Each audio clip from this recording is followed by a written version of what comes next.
Hello fellow woodworkers and welcome to this week's edition of the Garage Workshop and part 2 in the flip top storage cart. Roll the video.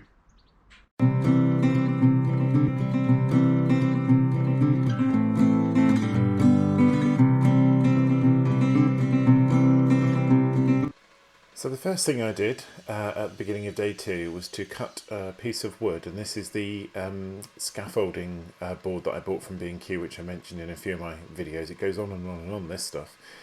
So I measured out 2 pieces that were exactly the same size. You can just see resting on the unit behind there, the sort of spinning bit. So I got them both the same size. Took a few cuts because of the shape of the wood, but I wanted to make sure I got it exactly the right size, so I took my time and then cut all of the pieces down to the size that I needed them to be. With that done, I moved on to the slightly awkward stage of actually trying to measure exactly where everything would sit, and for this I was doing the measuring around getting the bolt holes in the correct place. You can just see I lifted that piece of wood up to get the saw nice and level, the bandsaw, the side of the fence, and then I just took out the extended leg because it was actually in the way in the end, and I tried to measure exactly an equal amount all the way around, but being conscious of the fact that I didn't want it to overhang too much because of the weight of the saw when it rotates. I didn't want it to sort of top heavy or sort of front or lopsided.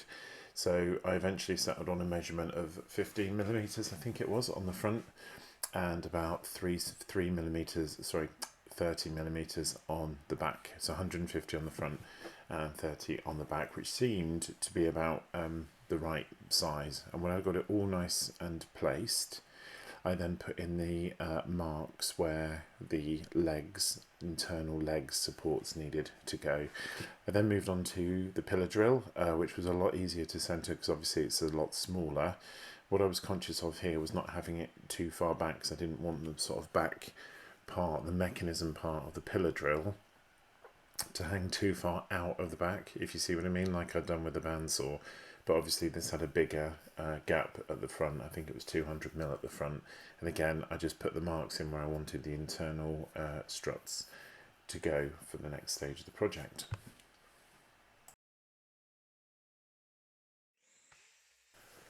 So I then began the internal construction of the wood to sort of support the bolts that we're going to go through. So as you can see, there's just my basic square. I used thicker CLS timber for this, much thicker, and actually I was quite lucky because this is an old piece of timber and it had pocket holes in some of it. But I put it there because I knew it was going to be in the right place for the bolts to screw into, both on the front and on the back. So when I'd got it nice and level, I lined it up with the pencil marks that I'd made earlier to get it exactly right, and then I screwed it in. I did think about using wider material around the edge, the frame of the sort of rotating part, but I think the timber that I used was just about right, and because obviously it was the same width as this stud timber, I didn't have an issue width-wise, and I did use some quite sort of heavy duty screws to fix it because I wanted to make sure it wasn't going to go anywhere. I then offered up the top and I was pleased to see it fitted, and as with everything I've done on this project, I countersunk all of the screws. I pre-drilled all the screw holes and I countersunk them. I started with the 2 back corners, and when I'd made sure that they were in and it wasn't going to move anywhere, I then continued with the rest. But it's actually quite a substantial piece of wood that you just see me there. I'm just marking where the screw holes need to go to fix the top to the internal sort of strut supports. It's quite a nice chunky piece of wood, this. It's like a sort of mini worktop, but I'm really pleased with those bits of wood I got. I'm always on the lookout for more. They always seem to have them lying around. Every time they get a delivery, they get one of these pieces, and if you're ever in B&Q, they are worth picking up. They're quite big and cumbersome, but the actual quality of the wood is really nice. So I just carried on countersinking and pre-drilling all of the holes and then screwing it in, and as you can see, it matches quite nicely.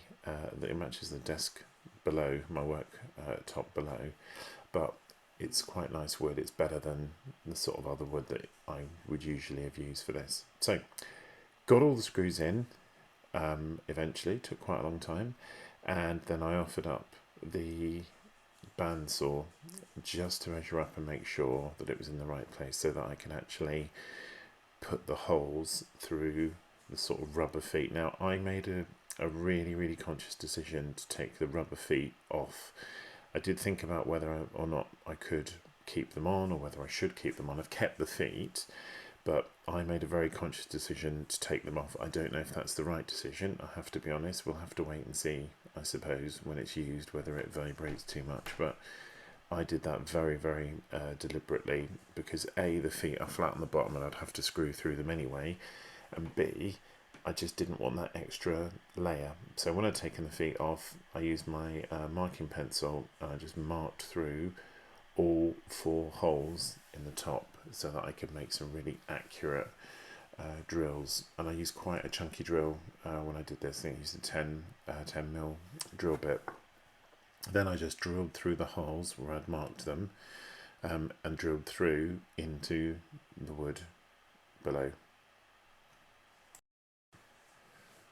I then offered up the bolts just to make sure they were long enough, and this was one of many trips that I had to make to a local DIY store, because these bolts just weren't big enough. They weren't enough to get through and to get through what I wanted them to get through. So I tried it first and saw what they were like, but I pretty soon realised that they weren't going to be the right size.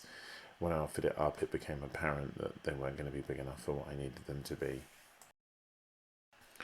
What I did do though was just recheck all of my markings, and just to make sure that I'd got everything in the right place, which thankfully I had. It was just the bolts. So when I made the marks now for the pillar drill, I did exactly the same process as I did with a bandsaw, and you can see the 4 holes there on top of the others, and I did exactly the same thing.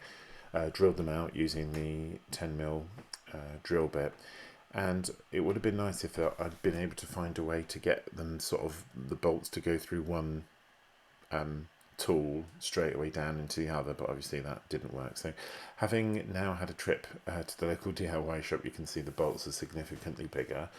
I tried this first of all, I tried to put a little bit of tape in, stop the bolts falling out when I had it the other way up, and to be honest, it wasn't that successful. So I then offered up the pillar drill and placed it on and fixed in the nuts onto the bolt. I think these nuts and bolts were M10 in the end, and I think I used 110 or 125mm bolts.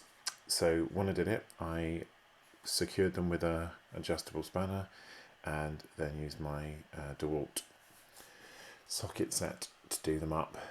No real issues at this point, although I was aware that the bolt on the bottom was sitting proud, and I thought that was going to cause an issue when I put the bandsaw on, and surprise it did. So what I had to do was sort of over tighten it. I decided to have a break from doing that because I'd had enough of lifting and shifting, and then I attached the wheels to the bottom, and as with everything else, I just really took my time, and I pre-drilled all of the holes just to give a little gap on the top, and then sank all the screws in. These are the sort of little ratchety bolts that I picked up from Lidl in one of those like multi sets. It's like quite a hardcore screw, but it's got like a hex end or a bolt end on the top, and they're really good quality screws. Actually, the next time I see them, I'll be picking up some more because they do a fantastic job. And in the pack there were some really big ones all the way down to the sort of smaller ones, which is what these were. So I attached all 4 wheels, and again I placed the locking wheel, as it were, the locking caster at the front. I did that very deliberately because obviously I want to have the ability to control it from the front rather than having one at the front or one at the back. Now this is the bit where I realised I needed to have another person with me. I offered it up, and this was incredibly tricky. It looks a bit easier here than it actually was, but getting the pole through and getting it level was really difficult. and I have speeded this up, and you can still see how long this clip is. It really took a lot of effort, a lot of pushing and shoving to get it through, but I'm really thankful to say that eventually I did get it through. I gave it a little bit of a whack at the end with my chisel there, nearly lost my other camera, but I did get it through. But blimey, that was really, really hard work, and again, sometimes you just need with other projects to do them with somebody else. So here I'm reattaching the split pins that I used earlier. This was actually the second time I'd done this. I did it with the split pins and didn't like how much was left proud.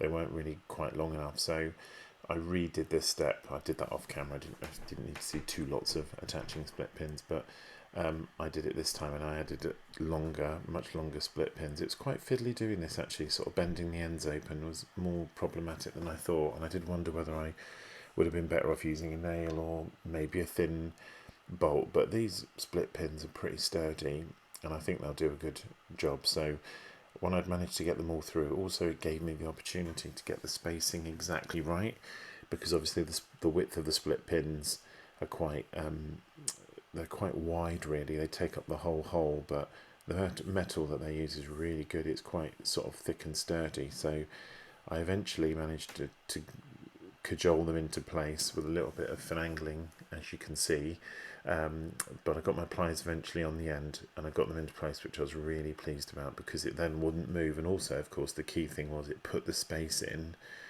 between the shelf and the outer walls. So I had a split pin, then the wood, then a split pin, then the rotating shelf, then a split pin, then the wood, then a split pin, so it worked that way.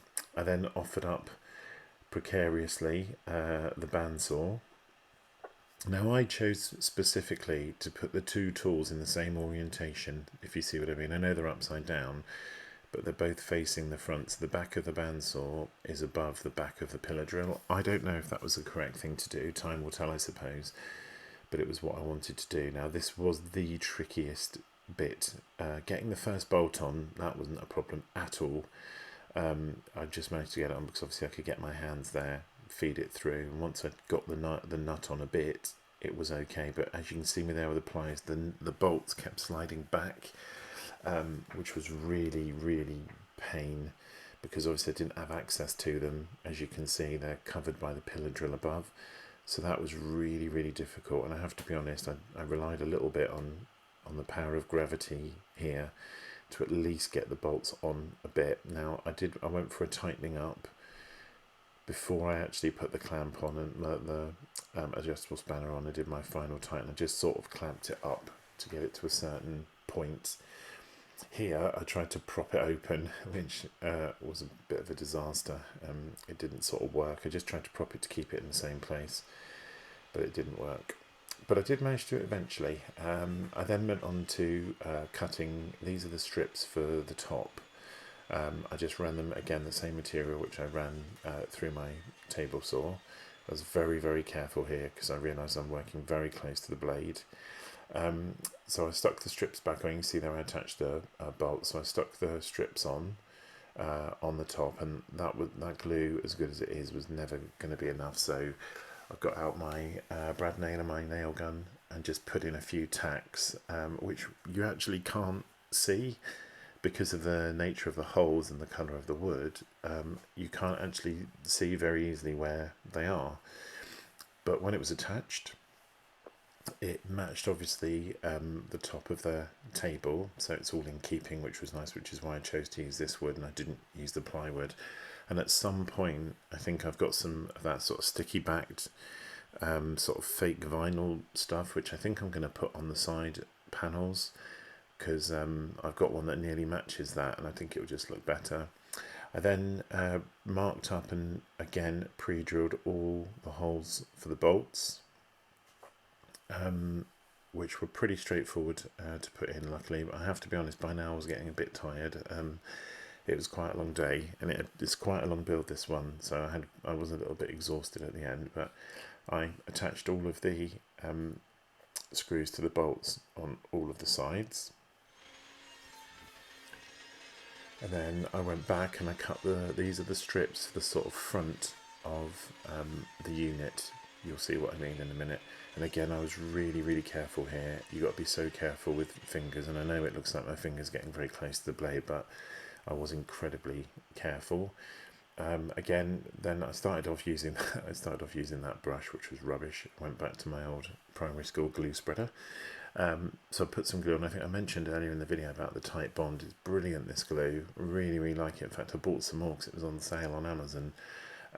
If any of you use it, please put it in the comments. So if you don't and you've got the chance to buy it, I would highly recommend it. It's really good, really good quality stuff.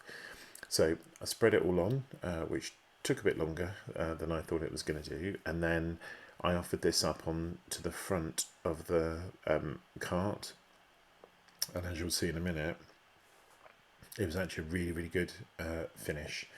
Then the strip at the top, which goes across the top, I cut one out, but I actually decided to leave it. You can see the one there that covers the sort of sliding bit. I decided to leave it at first because I wasn't sure. When I had this side strip in and I clamped it up, I just thought, I like the way it looks. So after applying a lot of clamps, because obviously I had to clamp it to the side because there was an overhang from the side of the unit and to the front, I just wiped out the squeeze out there and did the other side, and I was actually really pleased with how it looked. Didn't feel at this point that I needed that extra bit, and obviously I know that red piece of wood at the bottom, but getting these strips in right and getting them in the correct angle is really important, because this is going to be not only the sort of shown side, but it's also going to be really important to the strength. Now I could have sort of attached the two or glued the two. I chose not to do that. I just left it as it was, and then when I came to unclamp it, it was rock solid, which I was very pleased about, and those strips have stuck perfectly. So that was a bit of a relief, to be honest. And then I switched it round, removed the clamps on the other side, and I had the same effect. Really very well attached. That tight bond glue, really good, and did a fantastic job on there. So having done all of that, I then decided that I did want to put that strip on the sort of front of the rotating unit. Again, I was very careful cutting those, so it just looked better to me. So I cut it out and basically went through exactly the same process that you've just seen.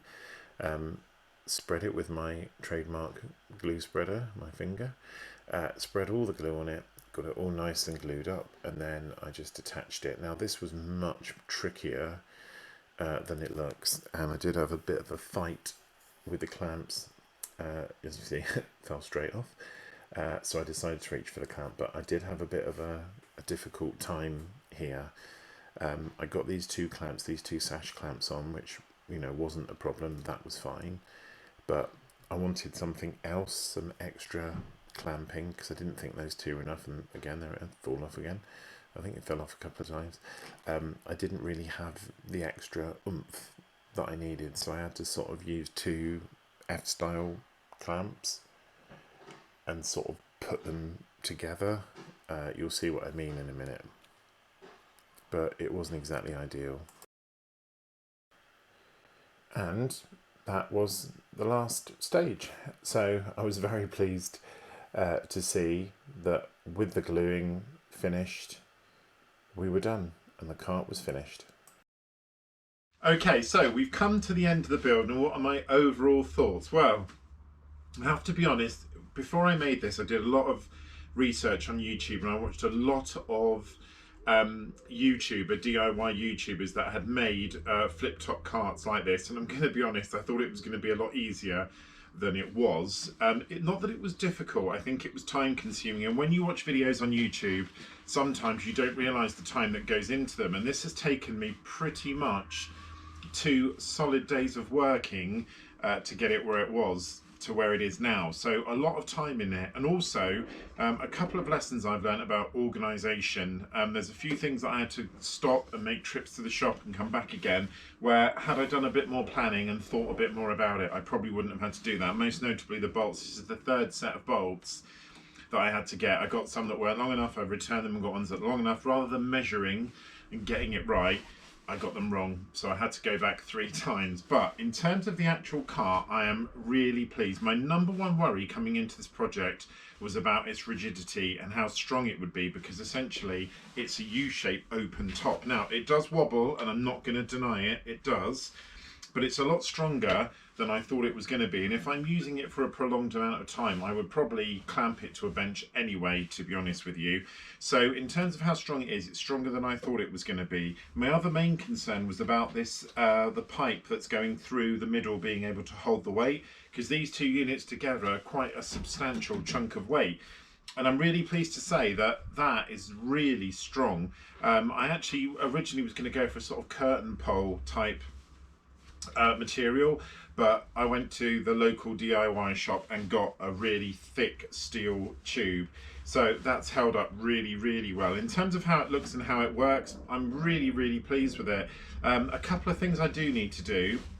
When I collected the when I bought the bolts here, I didn't think, of course, about putting some on the other side. So at the moment these 4 bolts are holding it, but when you rotate it round to the pillar drill, there's nothing to connect it to. So I've got 2 choices, and I can either drill holes in the side here, or I can get 4 more bolts. And to be honest, I haven't really got enough clearance underneath to drill bolts in, and I think it'd be a bit fiddly going under doing that. So I'm going to pick up some new bolts.